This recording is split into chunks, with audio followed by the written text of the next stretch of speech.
Ya, bueno, en esta charla vamos a hablar, como bien decía Ricardo, sobre la idea de factores humanos, cultura e innovación.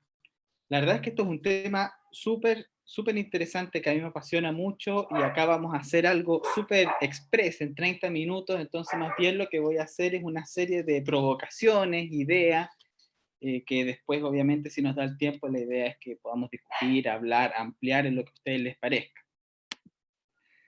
Entonces, partiendo con las provocaciones, ¿cuál es el mensaje del día, el mensaje central de esta charla? Es que la innovación es, en cierta medida, un concepto sin sentido.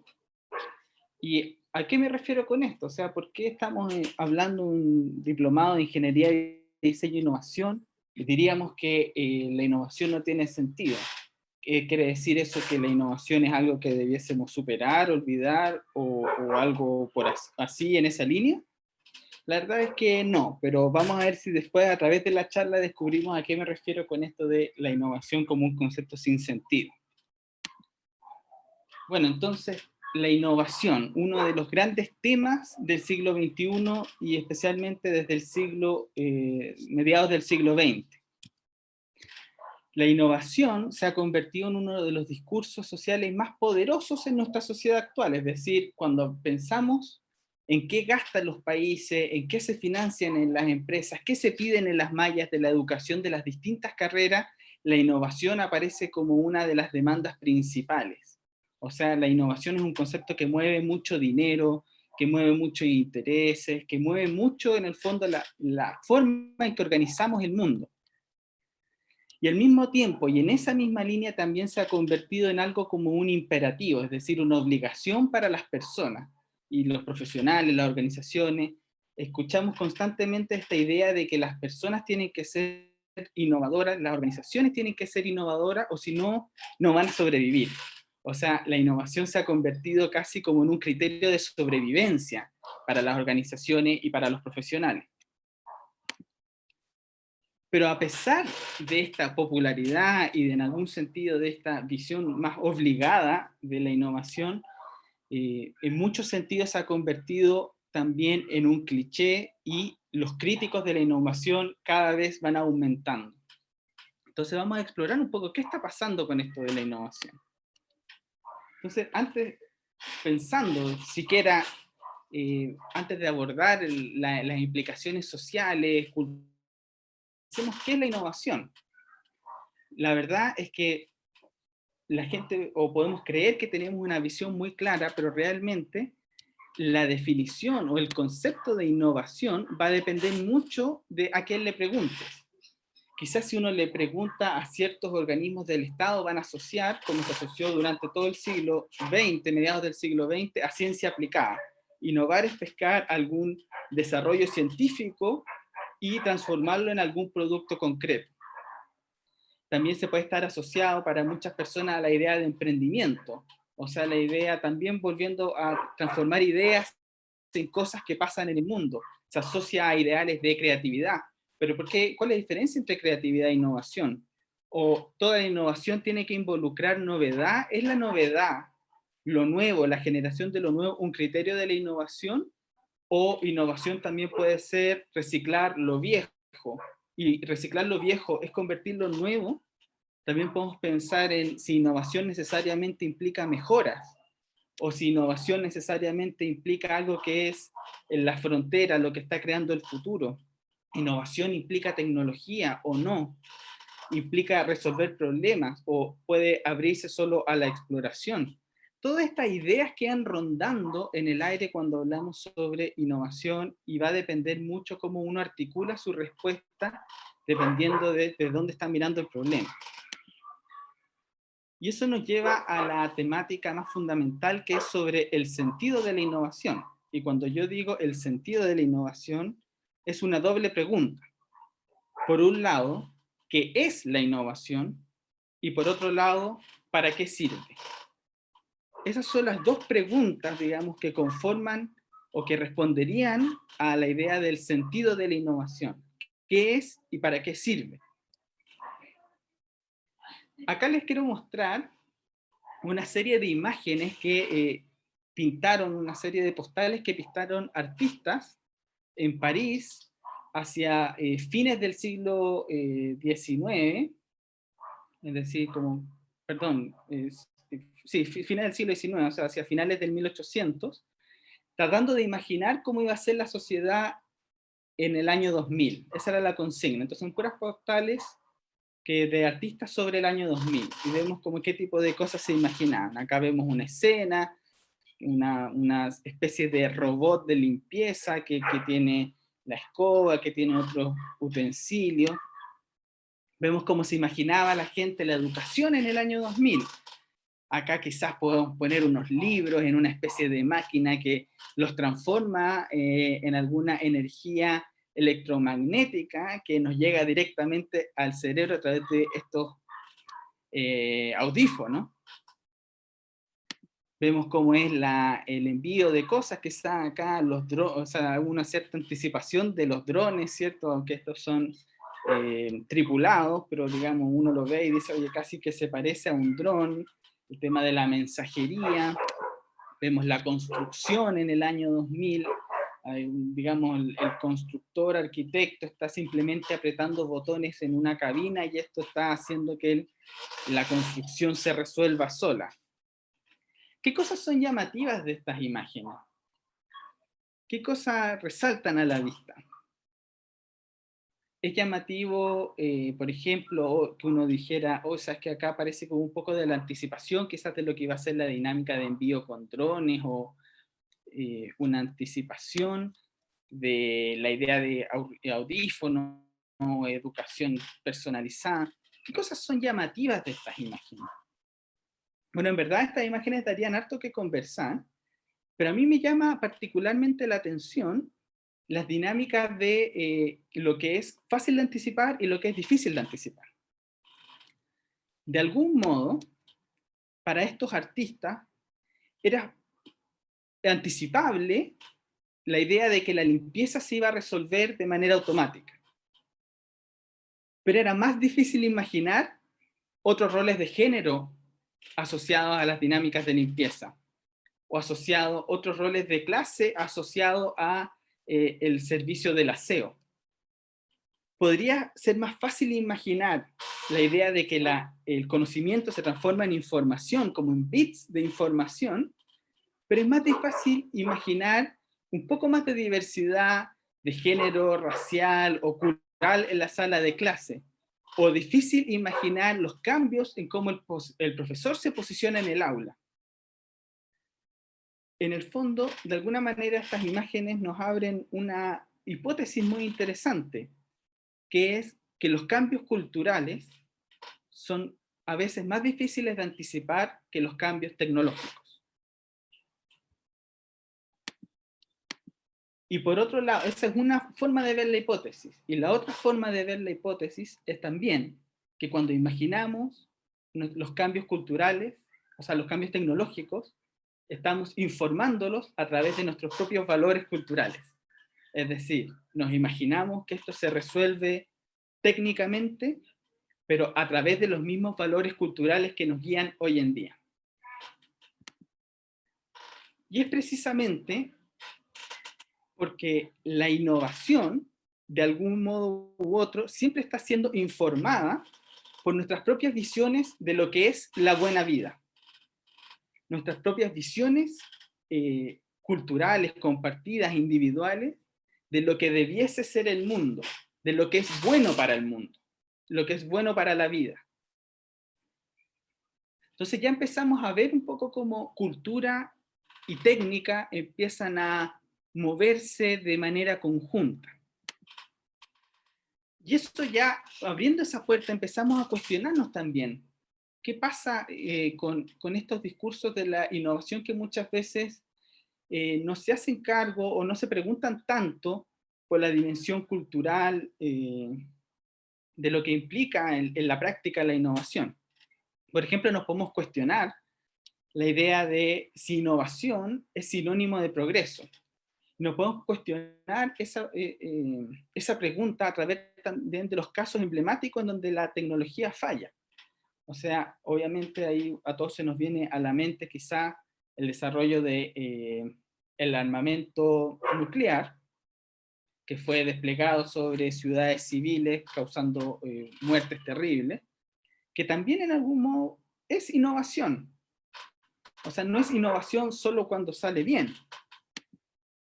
También se nos viene a la idea de Chernóbil, quizá en la misma línea. O sea, en un primer caso era innovación que fue dispuesta para lo que podríamos presumir son fines poco éticos, en el caso de bombardear civiles, o también por accidente. Y cuando sucede por accidentes, ¿es la misma gente que diseña esa tecnología la que paga los costos de su fracaso?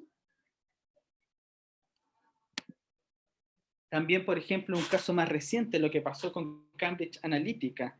¿Qué pasa cuando los datos que nosotros damos a las redes sociales se utilizan para fines de los que quizás no estamos de acuerdo, como para hacer perfilamiento político y utilizar el Big Data para empujar contra quizás el conocimiento de las personas ciertas ideas políticas?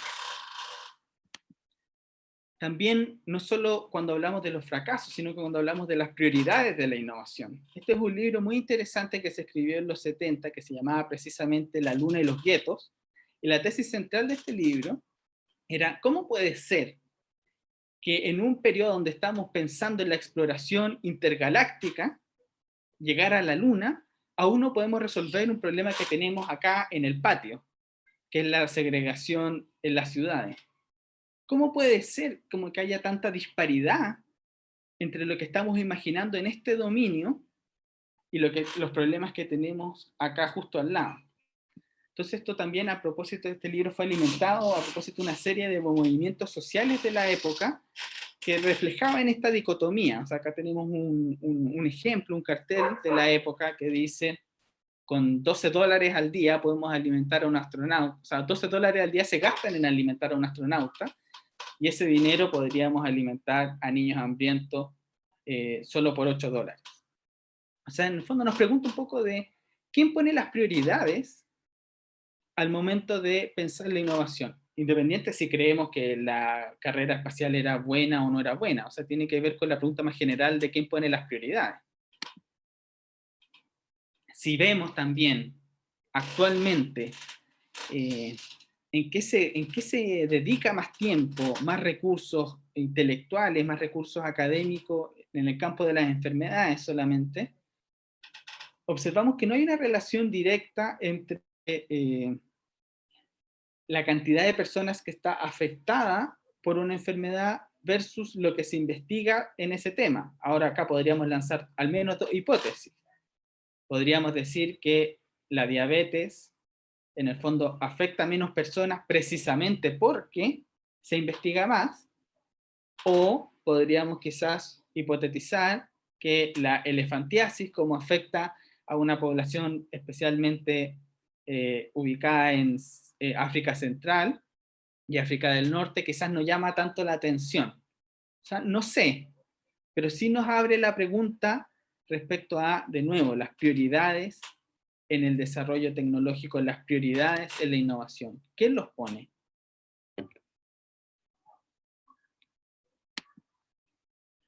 Y no solo quién pone las prioridades, sino cómo definimos el éxito de una innovación. Un caso muy emblemático que se usa muchas veces en clases para hablar de, digamos, grandes innovaciones sociales, es el LiveStraw. El LiveStraw es un producto que permite en el fondo a personas purificar agua a través de un sistema que se asemeja a una bombilla. Entonces la gente puede succionar a través de esta especie de bombilla agua contaminada y beber agua limpia. Y la idea, digamos, la motivación central del LiveStraw era solucionar el problema del acceso al agua en comunidades con pocos recursos en África principalmente. Entonces uno diría, bueno, espectacular, ¿o no? O sea, una solución muy, muy valiosa, pero la verdad es que frente a esta solución también ha surgido muchos detractores, porque esos detractores se preguntan, esta solución que es regalar bombillas a comunidades africanas, ¿ayuda realmente a la autonomía de esas comunidades o perpetúa las lógicas de dependencia Es decir, que ahora cada vez que se nos acaben estos filtros vamos a depender a que nos vuelvan a enviar de estas bombillas, que nos vuelvan a enviar los suministros, y no tenemos ninguna forma nosotros de producir o manejar nuestra propia solución. Incluso algunos críticos van más allá y critican o postulan que el problema del acceso a agua en verdad es un tema de infraestructura pública sobre la cual se tiene que invertir, y todo este tipo de soluciones finalmente incluso sostienen, no estoy diciendo si estoy de acuerdo o no, pero sostienen, atrasa las soluciones reales. Entonces, ¿es una innovación exitosa o no es exitosa? ¿Quién lo define y bajo qué criterios? Podemos verlo también en el caso de las redes sociales. O sea, ahora se habla mucho sobre el impacto de las redes sociales, tanto positivos como negativos. Muchas veces, especialmente cuando se desarrollaba el fenómeno de la primavera árabe, donde muchas personas se organizaron a través de redes sociales para protestar contra sus gobiernos de corte autoritario, se habló de las redes sociales como una tecnología que iba a favor de la democracia, o sea, una tecnología verdaderamente democratizante. Y ahora en estos últimos años ha cambiado mucho el tenor de la conversación y se ha discutido cómo las redes sociales finalmente generan burbujas epistémicas, es decir, a través de los algoritmos que seleccionan por mí lo que yo quiero, lo que se produce es que solo tengo contacto con información de la que ya estoy de acuerdo, no tengo contacto a entender cómo funcionan otras personas, recibo solo noticias que van de acuerdo a mi ideología personal y no se produce ningún espacio de encuentro cívico, se genera el espacio, la tierra fecunda para las noticias falsas y para cualquier tipo de manipulación pública. Entonces esas son las burbujas epistémicas en el sentido de conocimiento, o sea, se generan burbujas del conocimiento. Entonces, las redes sociales finalmente son positivas o negativas para la democracia. ¿Quién lo define y cómo? ¿Y qué implica eso? ¿Tiene alguna implicancia?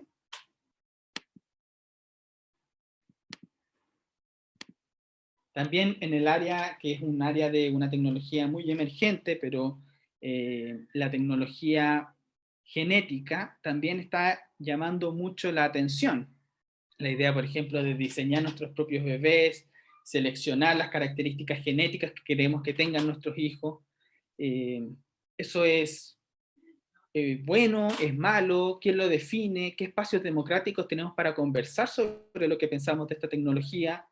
Salió muy llamativamente en Nature, Nature es la revista quizás más importante de ciencia en el mundo, una editorial hace como 10 años que hablaba sobre la edición genética y le decía a los lectores que la gente debiese dejar de preocuparse de este tema, porque todavía le falta mucho a esta tecnología para que llegue a las casas. Pero, ¿y cuándo realmente podemos empezar a preocuparnos? ¿Quién nos puede decir cuándo podemos empezar a preocuparnos si una tecnología nos gusta o no nos gusta? ¿Debiésemos preocuparnos de si nos gusta o no nos gusta después de que ya está masivamente distribuida? ¿O es antes precisamente el momento para hablarlo? Entonces, todas estas cosas, esto forma en que la innovación entra en tensión con preguntas que son culturales, que son éticas, ha dado el espacio también para que cada vez haya más detractores de la innovación y surjan nuevos desafíos que tenemos que abordar desde la innovación. Entonces, por ejemplo, solo como para dar algunos elementos contextuales, el 2017 se hizo una investigación de gran escala por Demos Opinion, que es una consultora muy grande en el Reino Unido, que mostró que solo el 16% de los británicos cree que los beneficios de la innovación llegarán a toda la población. Yo creo que quizás si replicamos acá en Chile este estudio o en Latinoamérica, podemos tener una opinión parecida. O sea, crecientemente está la impresión de que los beneficios de la innovación no son para todos o no están justamente distribuidos. También muchas veces, incluso desde el mundo académico, desde el mundo experto, cada vez se cuestiona más la idea de si el sobreuso del concepto de innovación ya la ha transformado simplemente en un cliché, en un concepto que ya no tiene sentido. O sea, se habla tanto de innovación para decir cosas tan distintas que ya incluso deja de ser un concepto que diga algo y se ha transformado solo en un cliché. Incluso no solo hay gente que cree que es un concepto que se ha hecho un cliché, sino que hay gente ya que cree que innovar es algo negativo, o sea, de frente algo que hace mal a la sociedad. Charles Ames, uno de los quizás más famosos diseñadores de muebles, llegó a decir, esta frase me parece como muy llamativa, digamos, él decía que innovar es el último recurso, porque más horrores se han cometido en nombre de la innovación que ante cualquier otro. No, o sea, no, quizás sí, quizás no, no estoy diciendo que sea efectivo lo que dice, pero es llamativo ya, digamos, una cierta animosidad que se ha generado al hablar de la innovación de parte de sus detractores. ¿Y por qué? ¿Qué pasa con esta animosidad? Si pudiéramos filtrar un poco y destilar cuáles son los desafíos de la innovación, observamos que los desafíos de la innovación son, primero, esto es como, digamos, lo que se ha descrito desde los estudios de la innovación. Primero tiene que ver con la distribución desigual de las ganancias y las pérdidas. O sea, está cada vez más instalada la idea de que quienes ganan cuando la innovación va bien, no son los mismos que quienes pierden cuando la innovación sale mal. Es decir, cuando hay un problema, por ejemplo, en los alimentos genéticamente modificados, típicamente es la población de menos recursos quien se ve afectada, y no es necesariamente la gente que se beneficia de la innovación. Y una pregunta por quién asume los costos y los platos rotos de la innovación cuando sale mal y quién se lleva, digamos, el premio mayor cuando sale bien. En un nivel más sutil, también cada vez se habla más sobre la capacidad de la innovación para afectar nuestra cultura, nuestro modo de ser en el mundo. O sea, las redes sociales afectan lo que nosotros creemos que es el amor, que afectan lo que creemos que es el éxito, lo que creemos que es la amistad, lo que creemos que es el valor humano. Y esa forma en que está afectando nuestra cultura, de alguna manera, nunca participamos en decidir si nos gustaba o no nos gustaba, y no hubo tampoco ninguna forma de diálogo sobre esos cambios.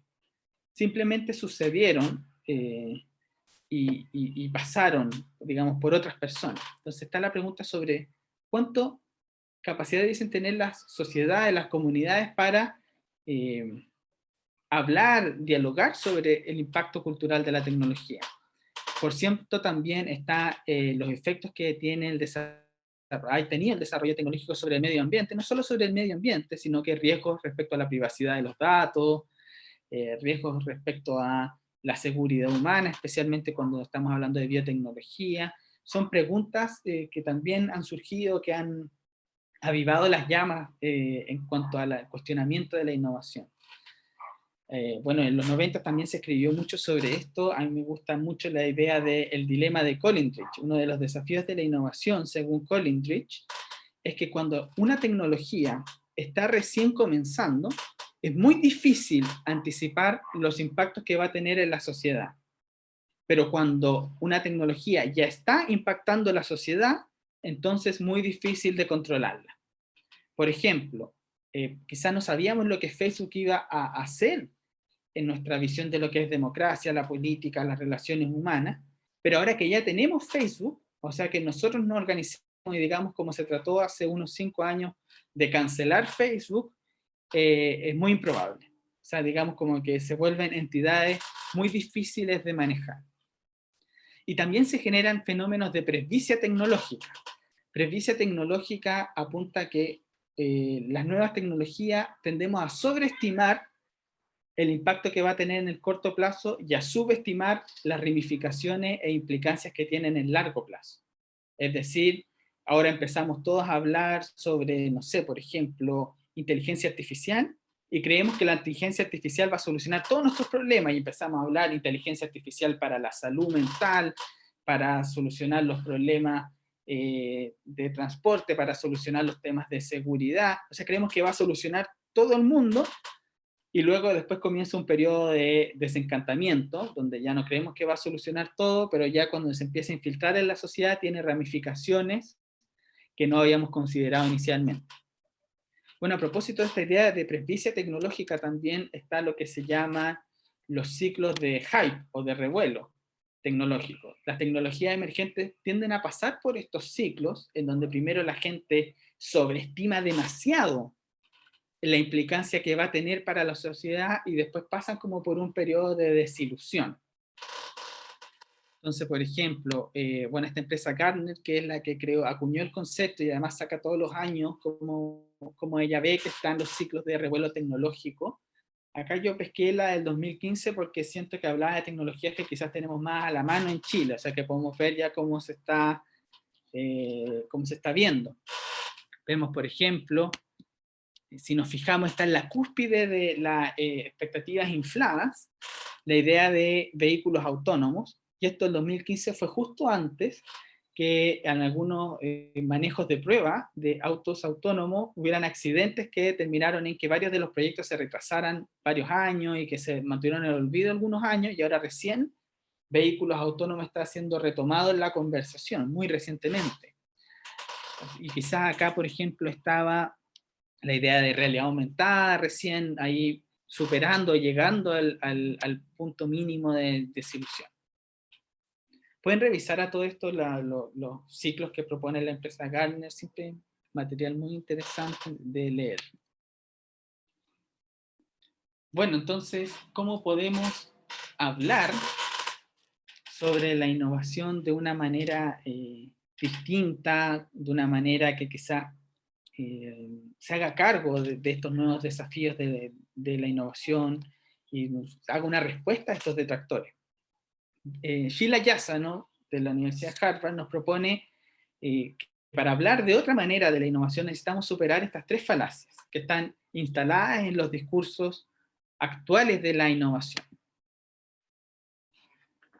La primera falacia es la falacia del determinismo tecnológico. ¿Y qué es el determinismo tecnológico? Es la creencia que la tecnología se gobierna sola. Por ejemplo, si uno escucha en una empresa, en una organización, no, es que se viene la automatización, no, hay que estar preparados porque se viene la automatización, se viene la inteligencia artificial, así como si la automatización fuese algo que tiene vida propia. O sea, como si en el fondo llegase acá por efecto de la gravedad.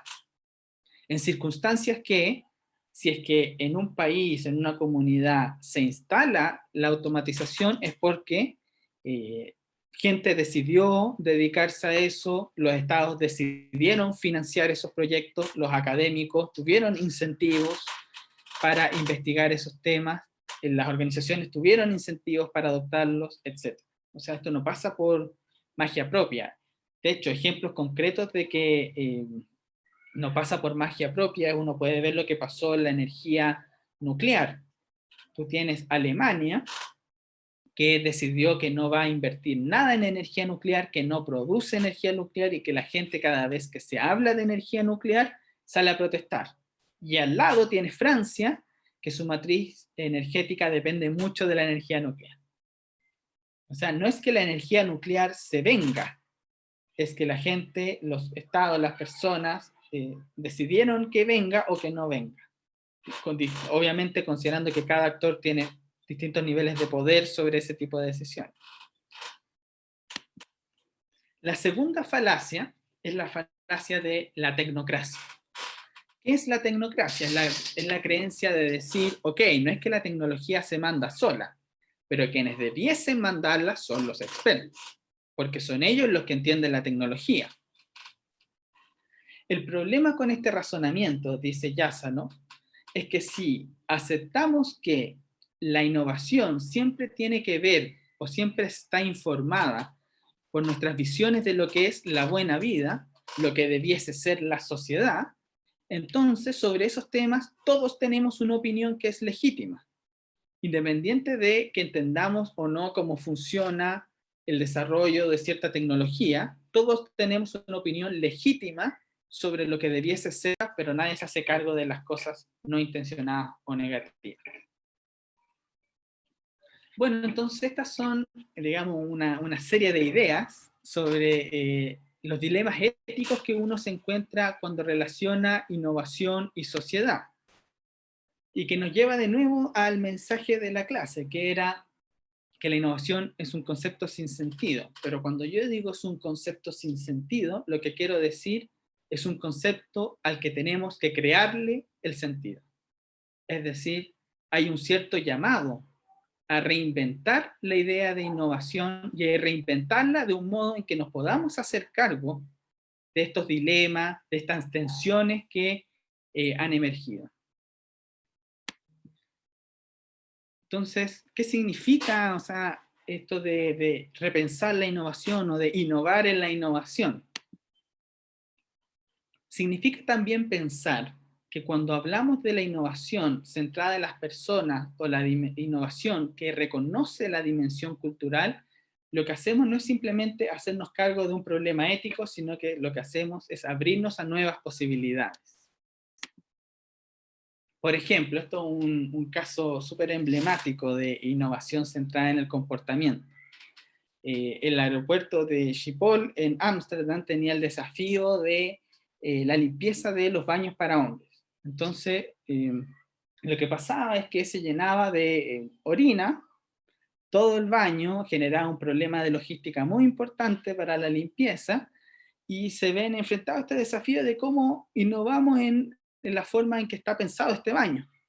Entonces alguien quizás pensando desde las tendencias tecnológicas diría, hagamos un baño de un biomaterial que sea absorbente, o hagamos una forma de limpieza automatizada, o quizás alguien de un modo más tradicionalista lo que dice es, necesitamos más hora hombre de personas que vengan a limpiar. Pero si pensamos este problema desde la cultura, desde el comportamiento humano, ¿qué oportunidades se nos abren? Entonces, una consultora de psicología económica llegó a la conclusión que si uno ponía un sticker de una mosca en el urinal, se disminuía sustantivamente los problemas de las orinas en cualquier lado. Y esto porque apalanca un principio de comportamiento, que es que a muchos hombres les gusta apuntar a cosas. Dentro de esta comunidad cultural que se autodefine, digamos que se autodefinen como los hombres que van a usar estos baños, hay un principio de comportamiento que es que gusta apuntar, y esto no, si apalancamos eso, no necesitamos invertir grande dinero, necesitamos solo poner un sticker.